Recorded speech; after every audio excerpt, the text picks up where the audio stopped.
Agora sim. Com você, Marineide. Boa tarde. Eu sou a professora Marineide Torres e é um prazer estar com vocês hoje nesse projeto do Coletivo Desenfloresta, trabalhando um pouquinho sobre as redações, sobre o que é uma dissertação, né? E dissertação. Se alguém pedisse para você escrever uma dissertação no momento, né? Como você faria? Né? Sabe escrever uma dissertação argumentativa?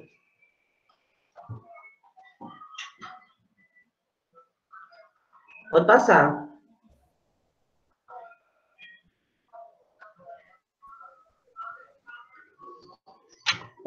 Vamos lá.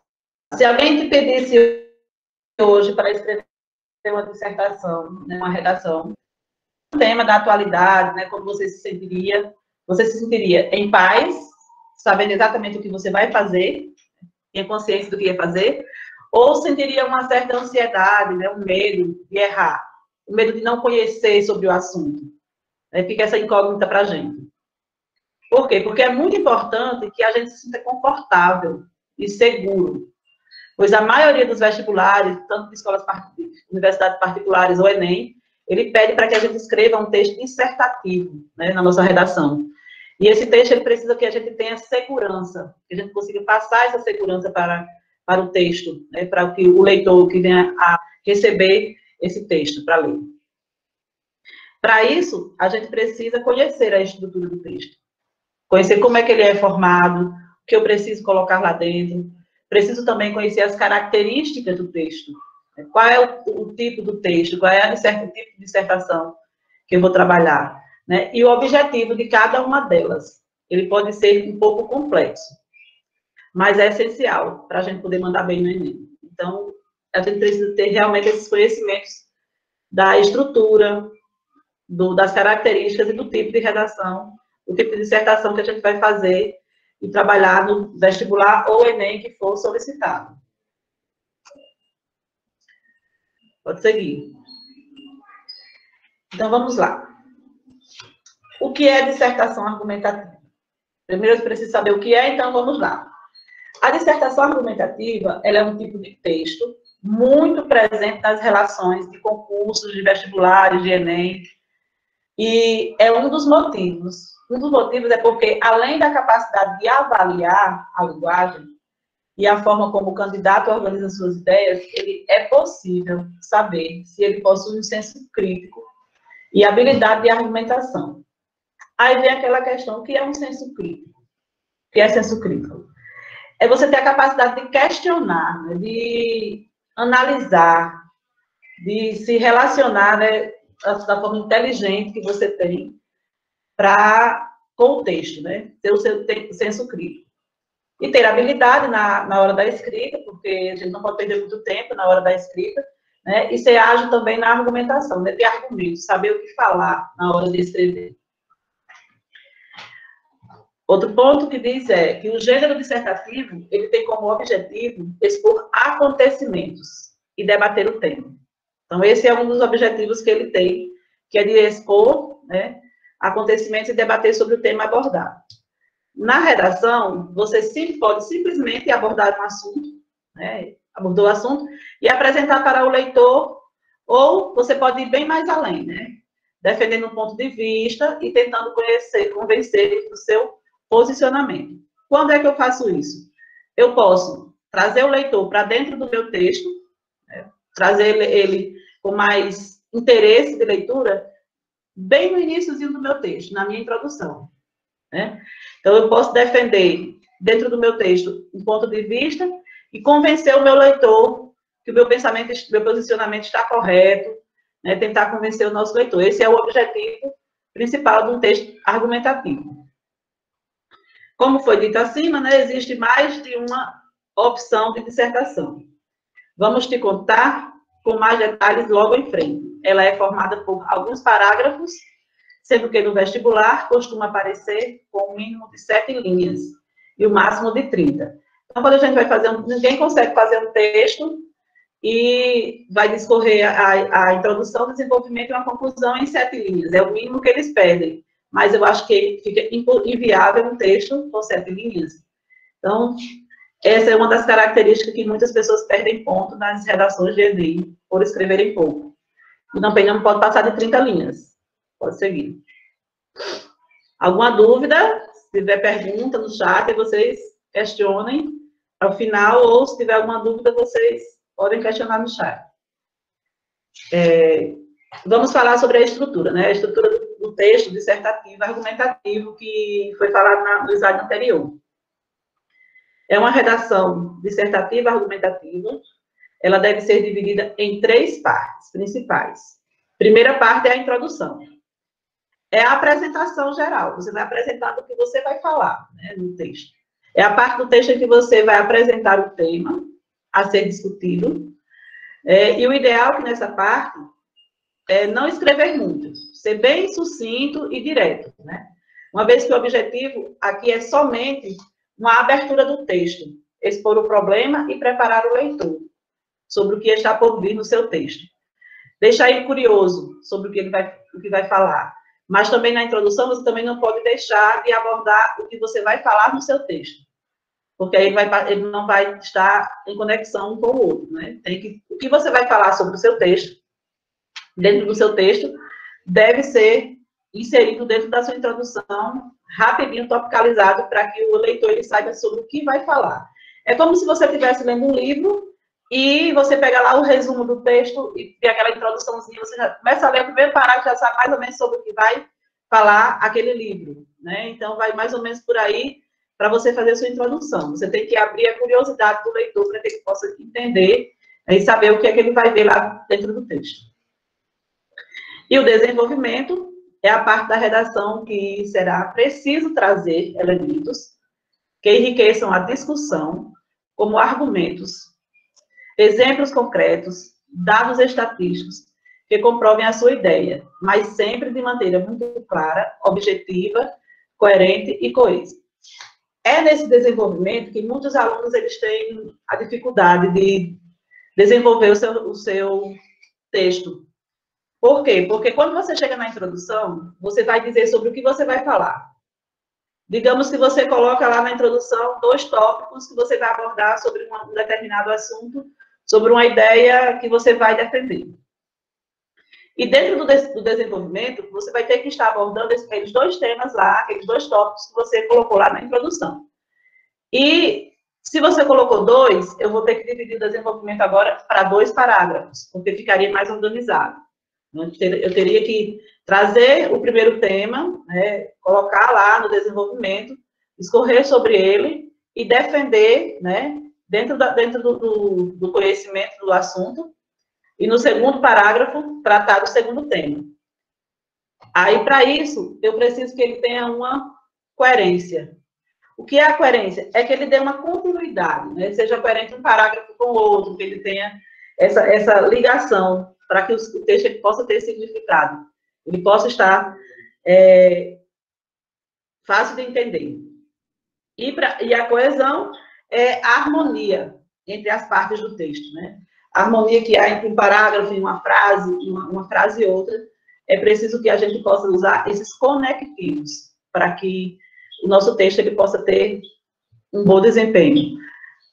E essa parte de coesão, coerência, conectiva é um assunto mais extenso, que pode ser para uma outra aula, além dessa daqui.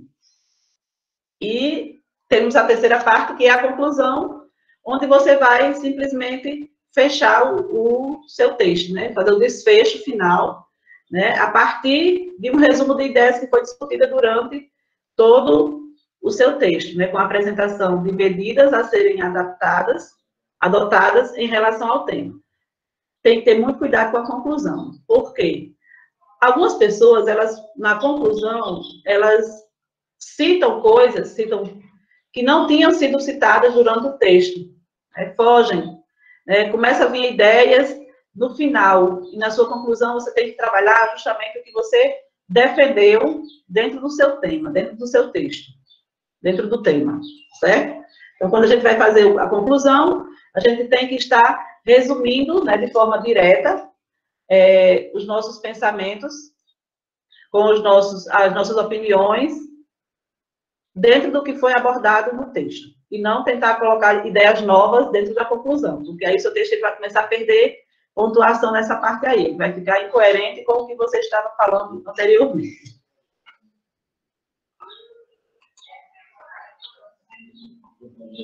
Pode seguir?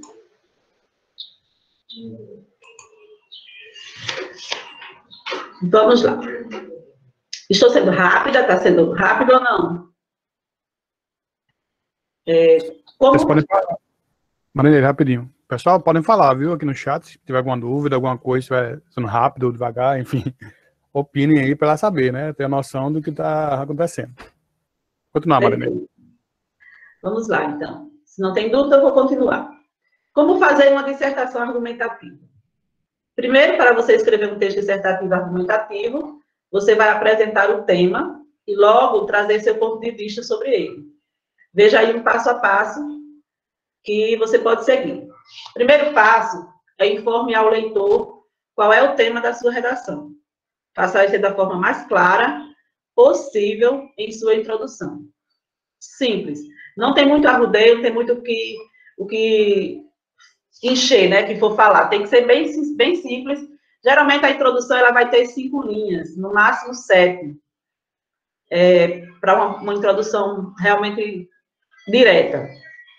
Segundo passo, logo depois, defina qual é o seu posicionamento e coloque ainda no primeiro parágrafo, no seu primeiro parágrafo do desenvolvimento. Você vai dizer qual é o seu posicionamento e colocar dentro do primeiro parágrafo. Essas informações, elas devem estar presentes no início do seu texto, ou seja, bem lá no seu primeiro parágrafo. Terceiro, passo 3, durante os parágrafos de desenvolvimento, você vai defender o seu posicionamento diante desse tema, apresentando as razões para pensar dessa maneira. Percebeu que não é só jogar todos os argumentos? Você precisa amarrar e explicar tudo, para que o leitor ele concorde com você e fique convencido. Então, o nosso papel é convencer o leitor de que a gente está com a opinião correta. Pode seguir.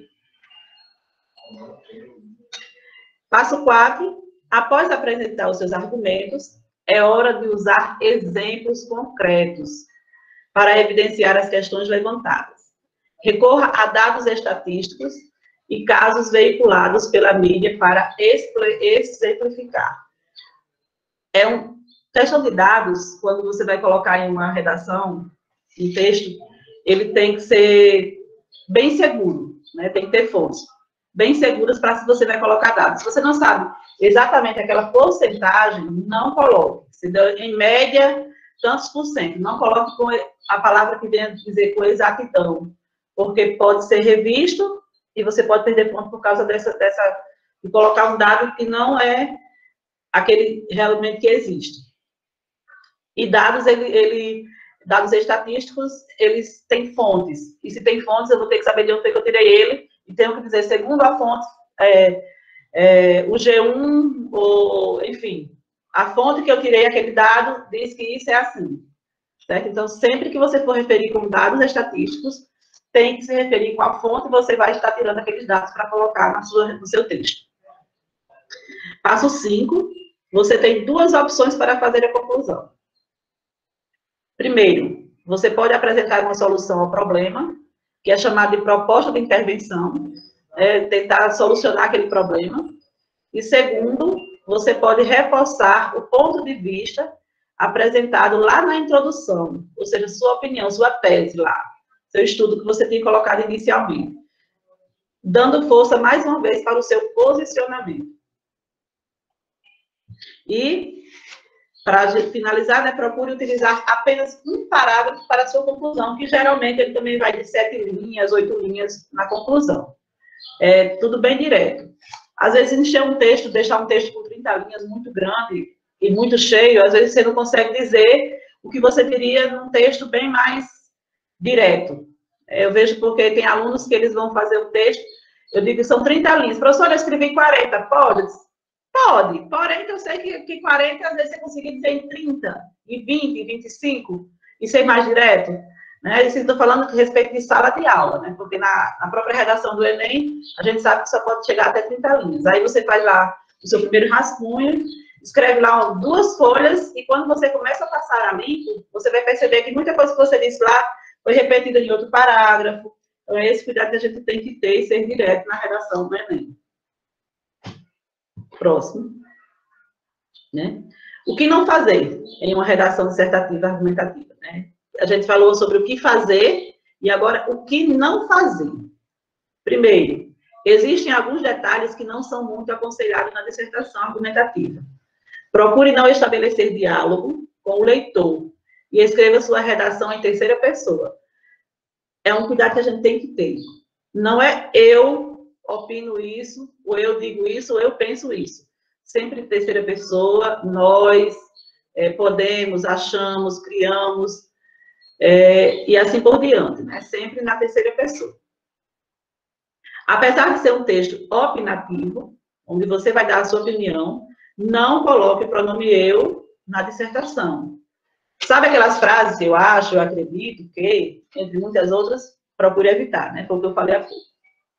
Existe uma diferença muito grande entre artigo opinativo, quando o foco é a sua opinião, e dissertações argumentativas, que é o foco e a construção da linha de raciocínio e defesa daquele ponto de vista. Então, a gente tem que ter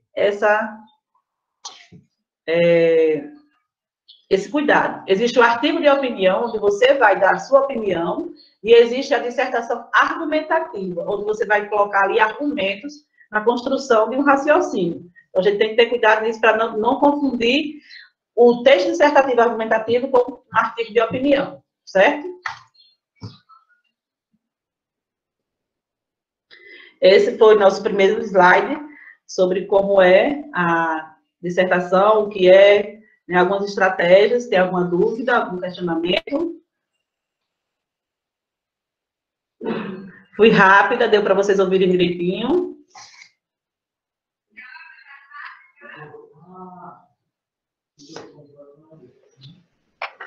A gente vai abordar um outro tema, agora, uma prática, uma proposta de redação, onde vocês vão ter o tema educação inclusiva.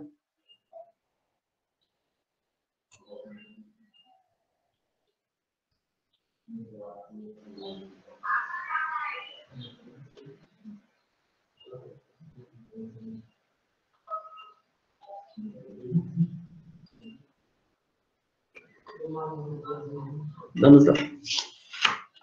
Essa é a nossa proposta de redação.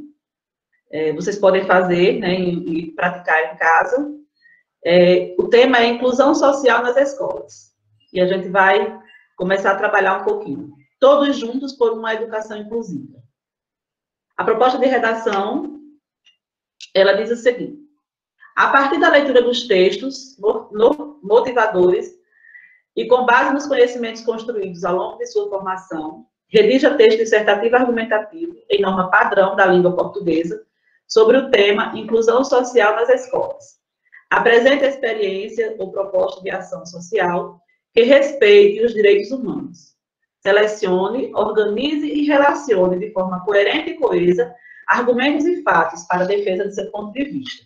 Aí nós temos o nosso primeiro texto que diz, é uma figurinha, né, mostrando alunos com necessidades especiais, né, jovens, crianças. Não basta que todos sejam iguais perante a lei. É preciso que a lei seja igual perante todos. Esse é o primeiro texto.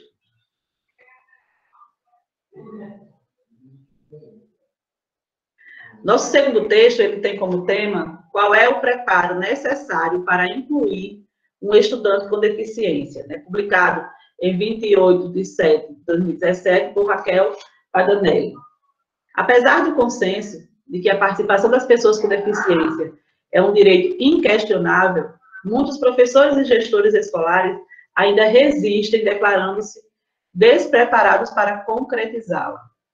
Até mesmo educadores que se dizem favoráveis à inclusão de pessoas com deficiência admitem exceções, alegando não terem o preparo necessário. Já em 1994, a Declaração de Salamanca site externo enfatiza de forma quase redundante que educação para todos, efetivamente, significa para todos. Requisitos, restrições e exceções são inerentes à lógica da integração. Na inclusão, todos têm direito à educação. E todos significa todos. Simples assim. E não se trata só de acesso. A Convenção da ONU sobre os Direitos das Pessoas com Deficiência, ratificada no Brasil com equivalência de emenda constitucional em 2008, garante participação efetiva, sem discriminação e com base na igualdade de oportunidades para o pleno desenvolvimento do potencial do educando.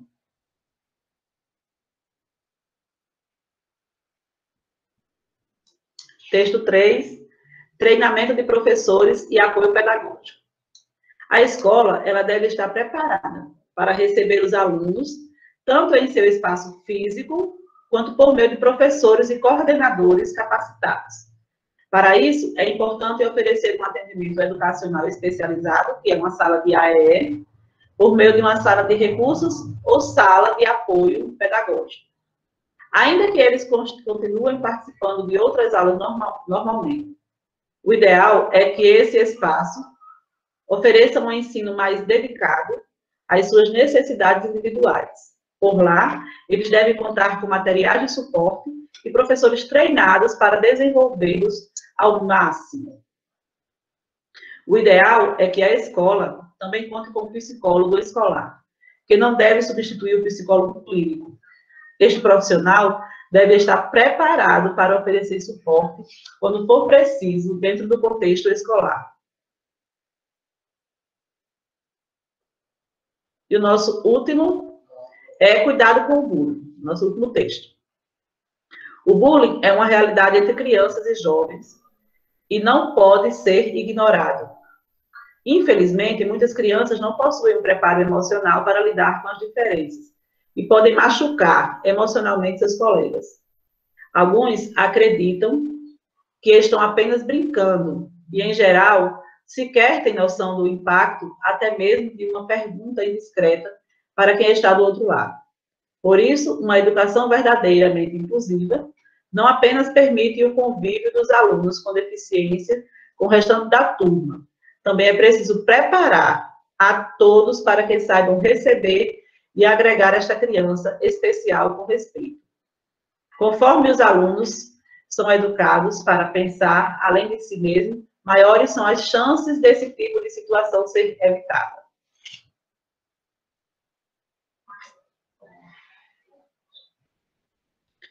Aí aqui segue aquelas regras que temos lá na prova do Enem, que diz as instruções lá quando você vai fazer a prova. Primeiro, o rascunho da redação, ele deve ser feito no espaço apropriado.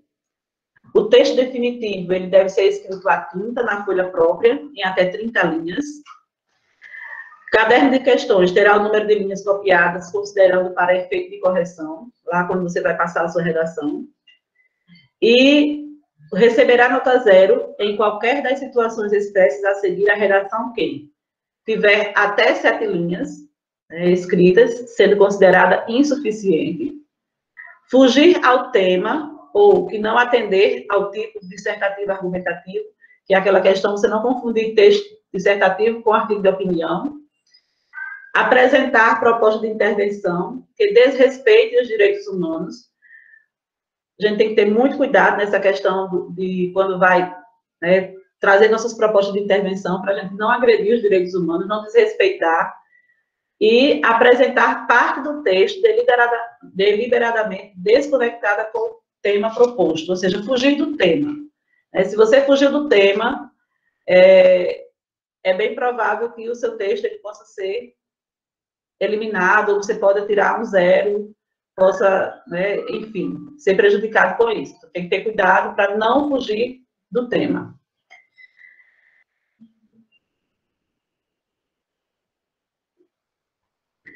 Aí a gente segue os critérios de correção.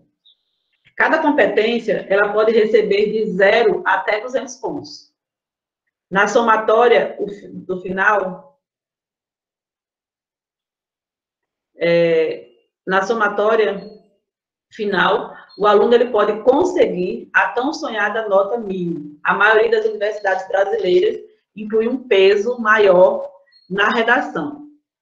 Portanto, uma boa nota pode ser o grande e primeiro passo para a vaga no curso que o candidato deseja. Aí aqui a gente tem um quadro, onde ele vai mostrar a competência 1, que é avaliado pela banca, é demonstrar o domínio da modalidade escrita formal da língua portuguesa, ter domínio sobre a língua portuguesa, sobre a língua escrita.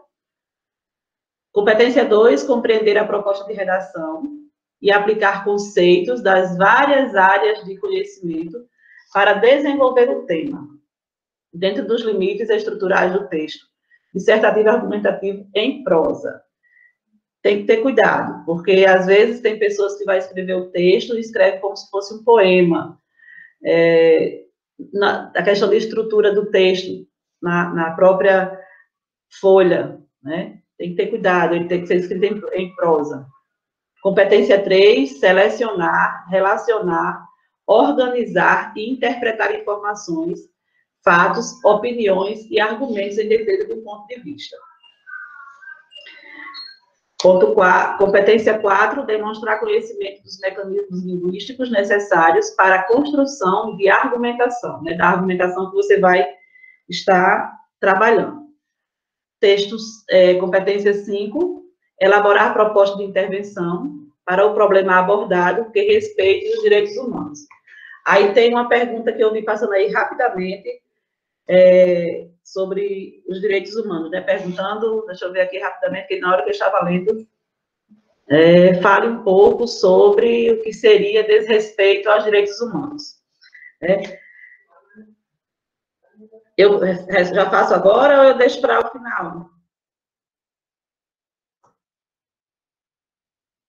Como você achar melhor, se responder agora, se deixar tudo para o final. Já está terminando aí eu deixo tudo para o final, né? Deixa eu ver só aí. Pronto, deixa para o final que eu estou aqui de olho no chat para ver se aparece alguma coisa nova.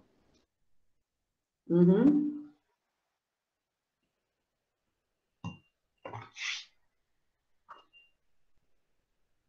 Pronto, porque aí terminou o nosso slide, nosso primeiro slide. Quando fala sobre o desrespeito aos direitos humanos, a gente vai estar trabalhando o quê? Se eu vou dar uma opinião lá no meu texto, falar sobre que envolva, digamos aí, política, e eu não concordo com alguma administração, né, com alguma... as leis que estão em vigor, né, que estão votando, por exemplo. Então, nesse momento, eu tenho que ter cuidado, porque a minha opinião ela não pode prevalecer para desrespeitar os direitos do cidadão, né, o direito humano, o direito da escola. Quando eu vejo que no tema aí, inclusão, educação inclusiva, eu sei que eu preciso fazer a minha parte como professor e preciso ser respeitado. Então, na hora que eu vou escrever um texto lá, eu não vou estar criticando a gestão da escola por não ter um ambiente de qualidade, ou não ter uma preparação, ou a própria Secretaria de Educação, enfim. Porque, às vezes, a minha opinião que eu vou falar pode desrespeitar o direito do outro, e o direito de participação também. Então, basicamente, o que a gente tem que ver é que esse direito ele pode ser prejudicado quando a gente vai falar sobre o desrespeitar ele, dentro da nossa redação. Será que foi certo?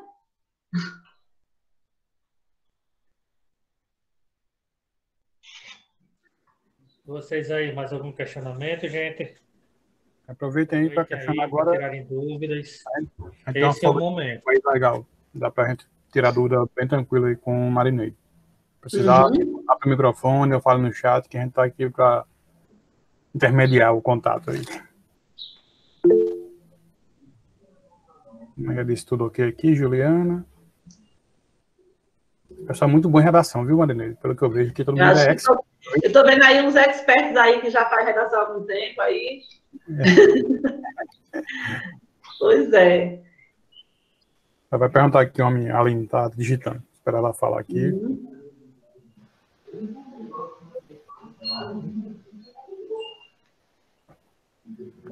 Ó, Marinês, a Aline perguntou, no caso, solicitou que você falasse um pouco sobre como fazer citações.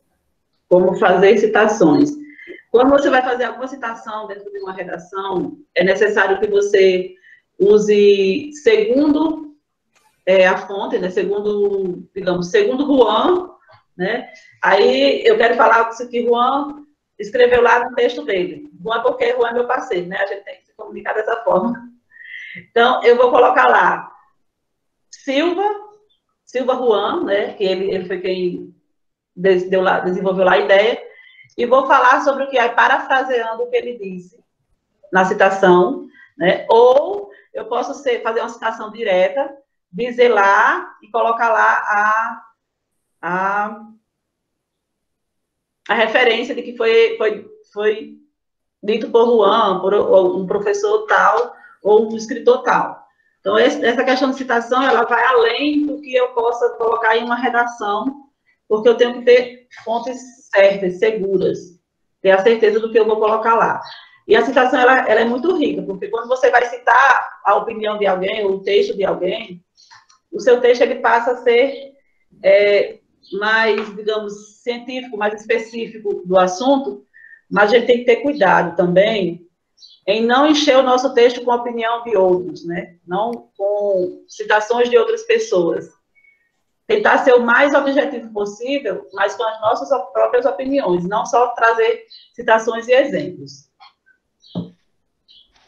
Com dúvida ainda, Aline? Pode abrir o microfone. Deixa eu aproveitar aqui.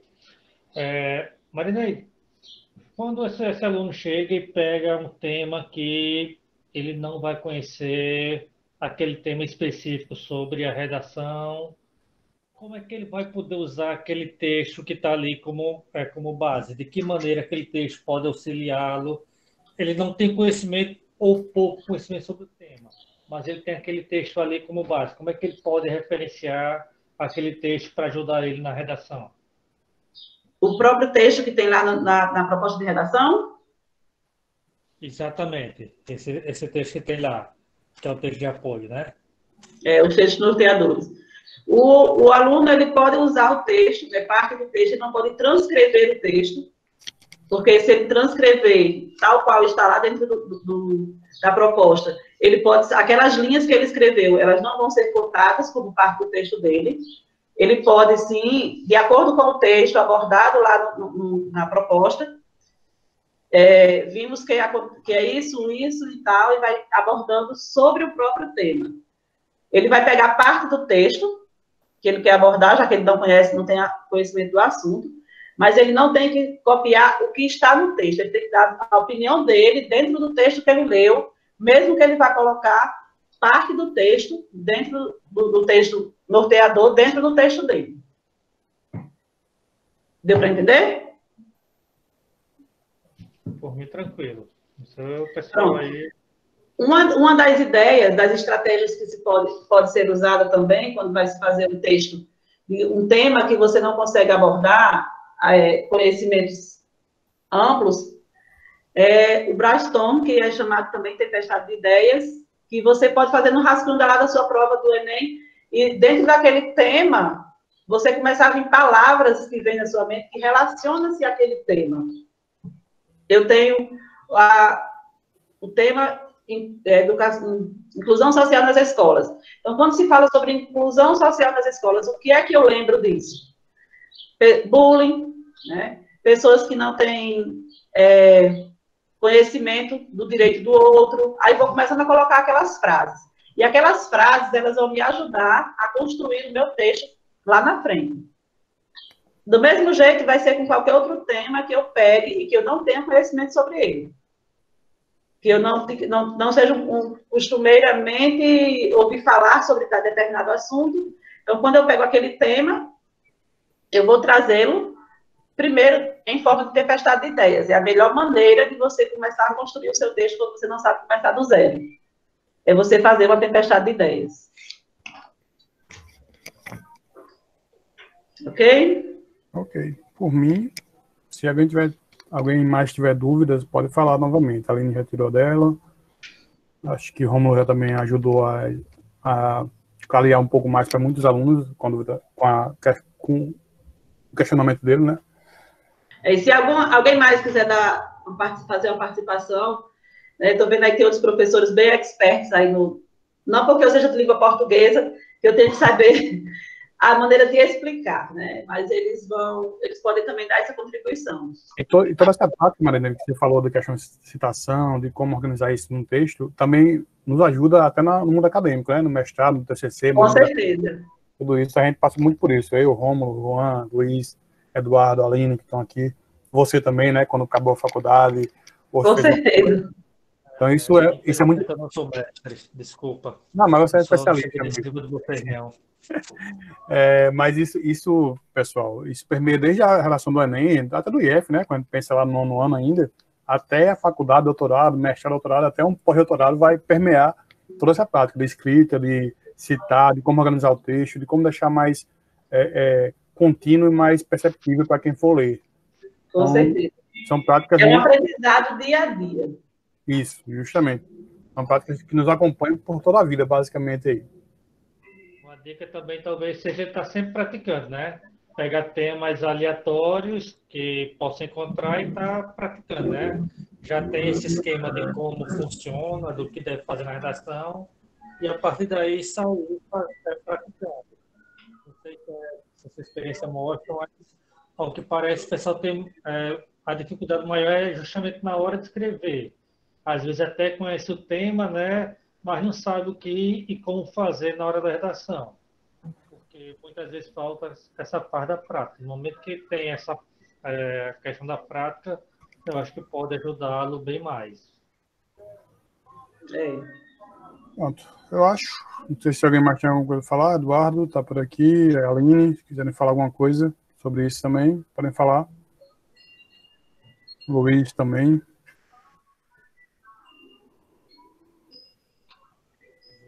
Letícia. Podem falar. Dúvidas, ela chegou um pouquinho depois, mas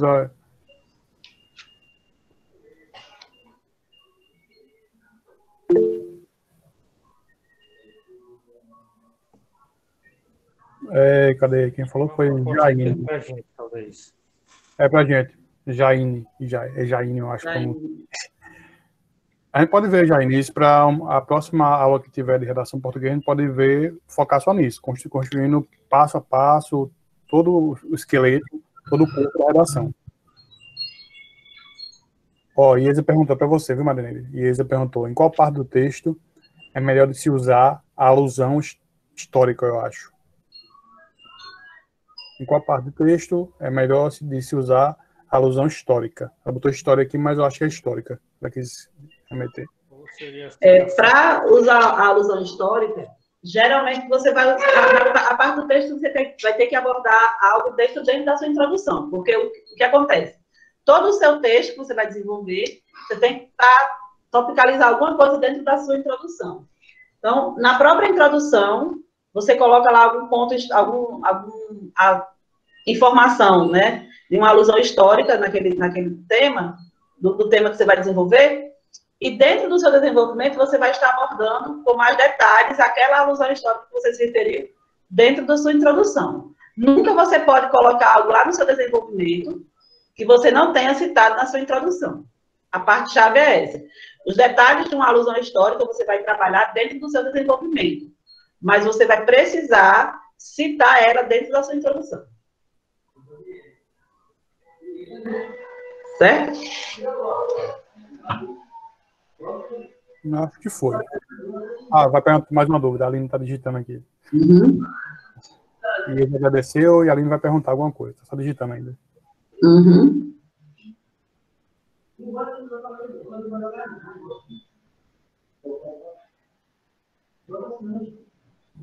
Aline, perca essa vergonha. Pode abrir o microfone, mulher.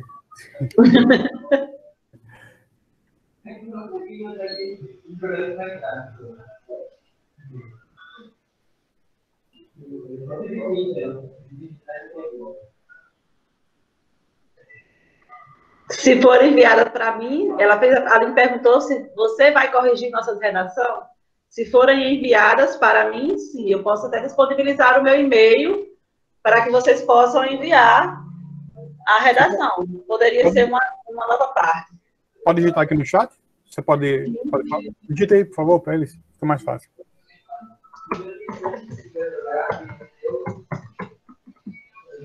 Deixa eu só conferir aqui o e-mail, porque pode ser que eu esqueça, viu? Certo. Porque eu criei um novo e-mail agora acadêmico, para não atrapalhar com minhas... Todo mundo está fazendo isso. Estou criando 5 mil e-mails para botar arquivo. É verdade. Mas eu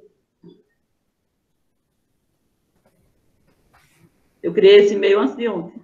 Professora Marineide.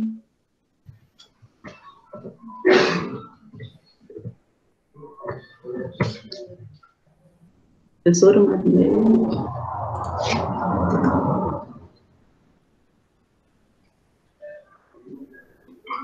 Meu teclado do computador está chato. Uhum. Pronto. Professora Marineide@yahoo.com. Foi tocado, eu acho aí. Foi um O a mais no Yahoo. Foi Yahoo. É esse teclado que está... Pronto, eu redigito para vocês. Só copiar aqui. É Yahoo. Professora Marineide, yahoo.com. Pronto. Esse de baixo que eu digitei. Tá vendo, pessoal? Pronto. É porque foi um O aí no meio da história. Foi. Eu criei esse e-mail essa semana porque os alunos que não têm acesso ao SIGEDUC para enviar as atividades das aulas remotas, queriam meu e-mail e se eu fosse deixar, impossível. Então, pessoal, vocês fazem a redação, a proposta que vocês vão assistir o vídeo depois também no YouTube, quem não pegou tudo de uma vez, vocês fazem a redação e enviam para o e-mail dela, para que ela possa ajudar vocês, corrigindo, indicando o erro ou acerto também, e contribuindo para que vocês possam construir uma ótima redação, pensando no Enem, aí, e até em outros exames também, né, que posteriormente possam querer concorrer. Uhum. Bom, então eu acho que era isso, Marineide. Ok. Não tem mais nenhuma dúvida aqui. Então, quer fazer alguma fala para finalizar? Só agradecer a oportunidade, né, uma experiência nova para mim. Compartilhei com o Juan que eu estava muito nervosa hoje. Minha primeira aula, né? Assim com vocês, realmente fico nervosa. Gosto muito de falar cara a cara com os meus alunos, né? Mas quando é um momento desse, você fica com medo de errar, né? E é assim mesmo. Mas agradeço a participação, agradeço muito o convite, né? E estou grata, sim, para que a gente possa ter outros encontros. Estou aberta para outros convites. A partir desse aqui, agora eu faço. Pronto, pode deixar. Depois desse primeiro convite, a gente já vai pensar em você outras vezes já para outros momentos também. Agradecemos muito a participação.